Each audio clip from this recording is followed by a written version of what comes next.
maintenant avec Gwénoline. Gwénoline, ça va? Coucou. Ouais, super bien, et toi? J'étais un peu stressée tout à l'heure parce que j'étais seule devant vous. Là, maintenant, on est deux, ça commence à aller mieux, c'est plus convivial, c'est plus sympa. Gwénoline, elle est... vous allez voir tout de suite d'où elle vient. Quand elle va commencer à parler, vous allez comprendre. Elle n'est pas chez les ch'tis, plutôt un peu en dessous. Gwénoline, depuis combien de temps tu nous as rejoints chez La Fourmi? Alors, ça va faire presque 2 ans, bientôt. Donc, ça fait presque 2 ans. OK. Et raconte-nous un petit peu ton histoire. Comment ça se passe? Raconte-nous. Alors, donc, j'étais esthéticienne pendant 10 ans. Je me suis éclatée. J'ai été complètement épanouie dans mon métier. Et puis, à un moment donné, je me suis lassée. J'avais besoin de l'aventure, d'être auto-entrepreneur, d'être mon propre patron. Et donc, du coup, je me suis dit qu'il fallait que j'arrête. J'ai fait une pause. Et puis, un jour, j'ai eu une opportunité. J'ai vu Tristan qui a mis sur les réseaux sociaux une annonce de recherche d'emploi. Et donc, je lui ai envoyé un message en lui disant « Bonjour, excusez-moi de vous déranger, mais je vais vous envoyer un petit message. Votre métier me plaît, mais je ne connais strictement rien à ce métier et je n'ai jamais fait d'immobilier. » Il m'a répondu, mais par contre, je lui ai dit que j'avais la détermination et la motivation. Il m'a dit « Vous avez tout ce qu'il me faut. Donc, du coup, venez me rencontrer. » Donc, je suis partie à 1h30 de chez moi. J'ai pris la route 48 heures après et je suis partie le rencontrer avec Cyril Pétillon. Et donc, on s'est rencontrés dans un lieu qui était extra. Et puis, ils m'ont demandé de parler de moi, qui j'étais, qu'est-ce que je faisais. Et puis, finalement, mon énergie, je pense, et mon tempérament d'y arriver dans la vie a fait que ça a matché. À ce moment-là, ils m'ont proposé de revenir 15 jours après pour faire une formation. Donc, je suis repartie sur le terrain parce que pour moi, je ne pouvais pas laisser passer cette occasion. Donc, je suis repartie sur le terrain et au bout de 2 jours, j'ai dit à Tristan, je signe. Et il m'a dit, mais maintenant, de suite? J'ai dit, oui, on y va, c'est fait pour moi, je sais où je veux aller. Et donc, on a commencé comme ça, voilà. À chaque fois, c'est 150 km pour y aller, hein, c'est ça? Exactement, oui, c'est ça, c'était important. La détermination, on la voit, elle est là. Ouais. Il faut savoir où on veut aller. Et rappelle-moi ta situation familiale à ce moment-là? Alors, ma situation familiale était très compliquée. J'étais maman célibataire avec un petit garçon qui avait 2 ans de moins à ce moment-là. Donc, un jeune petit garçon. J'étais au chômage, je gagnais que 800 € par mois. C'était très compliqué financièrement pour moi, mais je me suis dit, dans la vie, il faut faire des concessions. Et à ce moment-là, je ne pouvais pas laisser passer le coche. Et je me suis dit, écoute, tu vas serrer les dents et tu vas aller au bout de ton rêve. Pour moi, il n'y avait pas le pack à 0 € encore, c'était le pack à 240. Donc, je me suis quand même engagée. Je me suis dit, là, on y va. Et donc, j'ai commencé l'aventure comme ça. Voilà. D'accord. Et après, tu passes sur le terrain. Comment ça se passe? Exactement. Donc, après, je passe sur le terrain. Donc, Tristan me donne les bases sur le terrain, m'apprend le juridique. On fait des journées de dingue, du matin au soir non-stop. Je me suis dit, plus ça sera enrichissant et mieux ça sera.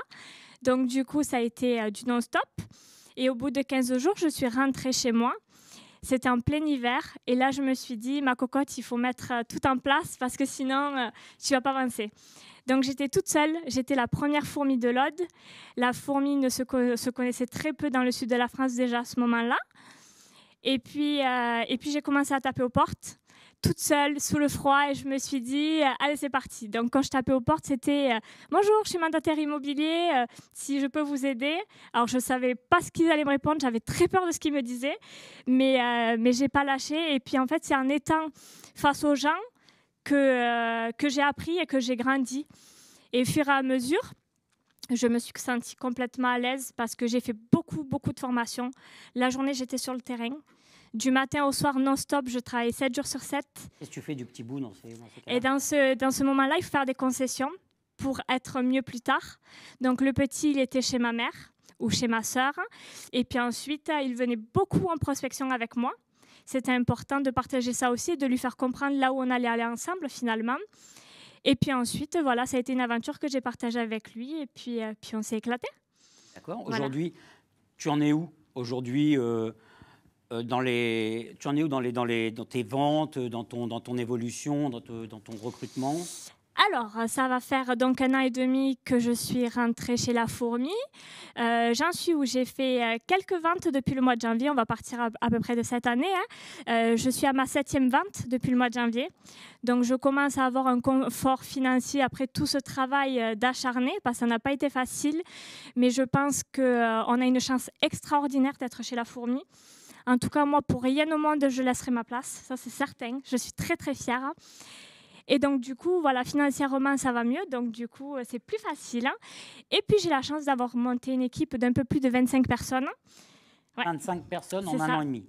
C'est ça, ouais. Qui me suit, qui sont énergie, je sais pas comment on dit. Énergique, on peut dire énergique. Et voilà, et on s'éclate. Et puis, mon but, c'est vraiment de leur faire partager tout ce que j'ai eu la chance d'acquérir. C'était très, très important pour moi de leur donner la possibilité de rêver et de faire tout ce que je fais.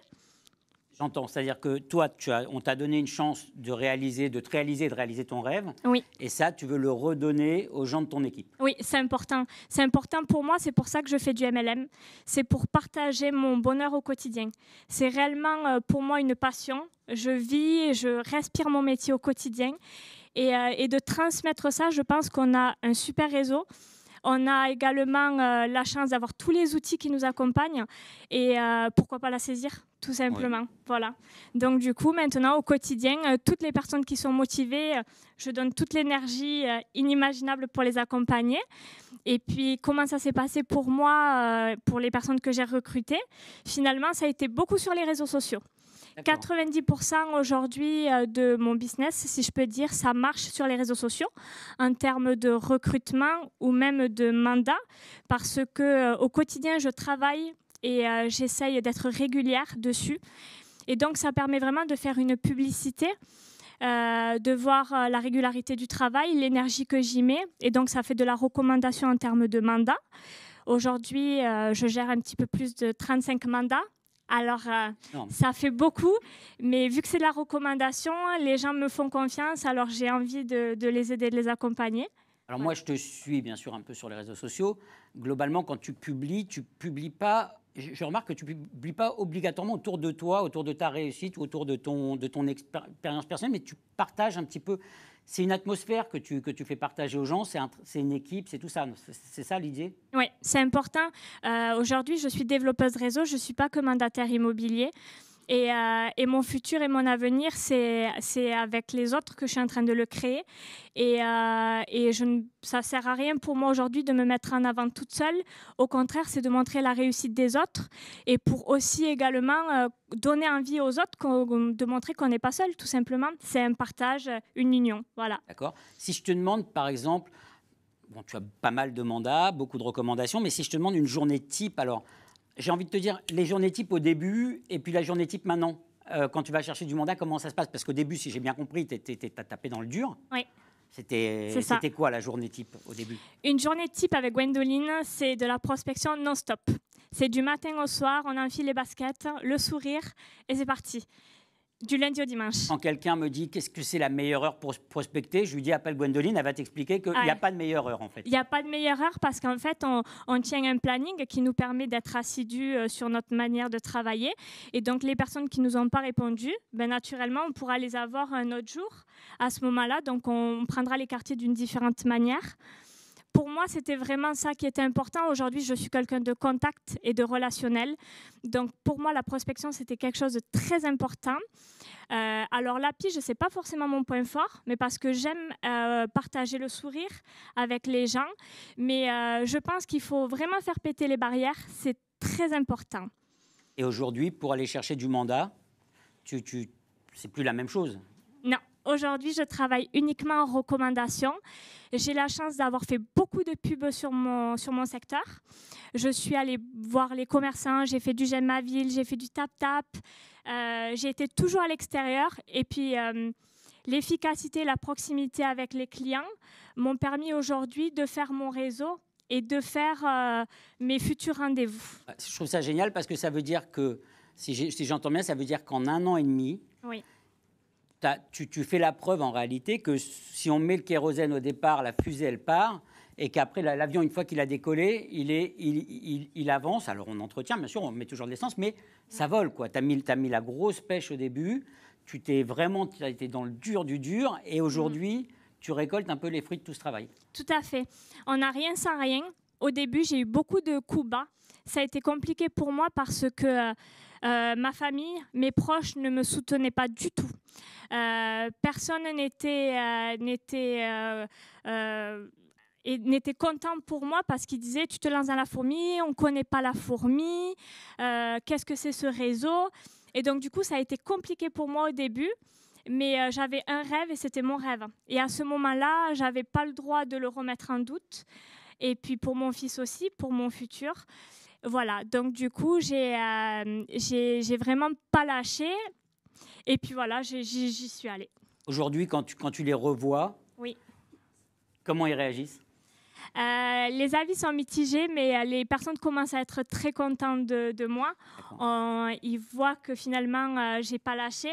Les premières réflexions, ça a été « Attends, mais tu travailles pour rien, tu n'as pas de résultats. » Mais je leur disais « Vous verrez, vous verrez. » Aujourd'hui, ils ont arrêté de douter. Oui, ça va. Oui. Bon. Ils ont arrêté de douter. Je vais te demander, s'il y a un nouveau qui arrive, qu'est-ce que tu peux lui donner comme conseil pour un nouveau ? Alors, à nouveau, l'énergie, la détermination, le sourire et l'envie, c'est quelque chose de très, très important. Il faut être patient et rigoureux. Si vous aimez le métier, vous aimez le relationnel, on a la chance d'avoir toutes les clés en main, mais il ne faut pas lâcher.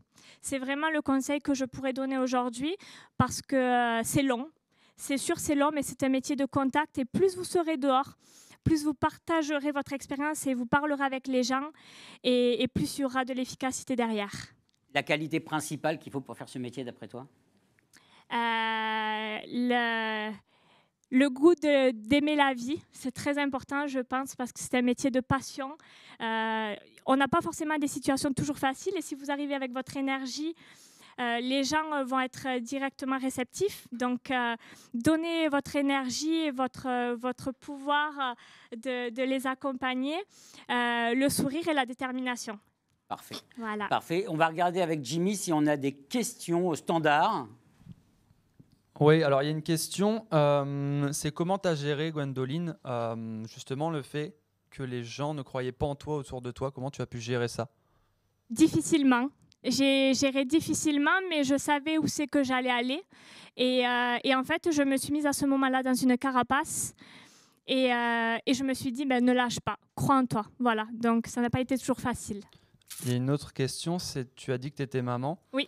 Comment tu gères aujourd'hui ton activité qui a l'air quand même bien remplie, oui, et ton rôle de maman à côté ? Super bien. Je m'éclate parce qu'aujourd'hui, j'adapte mon planning beaucoup plus facilement. Le fait d'avoir beaucoup travaillé, finalement, je suis beaucoup plus tranquille sur mon planning. Et donc, du coup, alors, je ne vous cache pas que je travaille encore beaucoup, même des fois du lundi au dimanche. Mais par contre, j'adapte mon planning en fonction de mon fils. Voilà. Parfait. Merci, Jimmy, pour ces questions. Est-ce que, David, tu veux venir nous dire un petit mot ? Venir à dire un petit mot à Gwendoline. Tiens, tu as un micro, David. C'est la bricole du direct. Un petit mot. Alors, Gwendoline, je ne sais pas par quoi commencer parce qu'il y a tellement à dire sur Gwendoline. Je l'ai rencontrée quand elle venait d'arriver dans le réseau. Je me déplaçais à l'époque sur Saint-Cyprien dans le cadre du projet d'ouverture de la fourmilière. Elle faisait partie de l'équipe qui m'a si gentiment accueilli à l'aérodrome. Et je me suis dit, mais cette nana, c'est pas croyable. Elle a une patate, elle a une pêche, elle a un sourire. C'est que du bonheur. J'espère qu'une chose, c'est qu'elle va mettre en pratique la théorie qu'on avait vu en formation d'intégration, qu'elle va mettre en pratique tout ce que son parrain bienveillant, Tristan, lui disait. Et je me suis dit, si ça match, ça va faire du lourd. Et là, c'est la preuve par l'exemple du lourd. Merci à toi. Merci. Longue vie dans le réseau. Et je ne peux pas te dire bonne réussite parce que c'est déjà fait. Je ne sais même pas où on va. Et de ça, je suis très curieux de le partager avec toi. Merci Gwendoline. Beaucoup. Merci. Merci à vous deux. À tout de suite.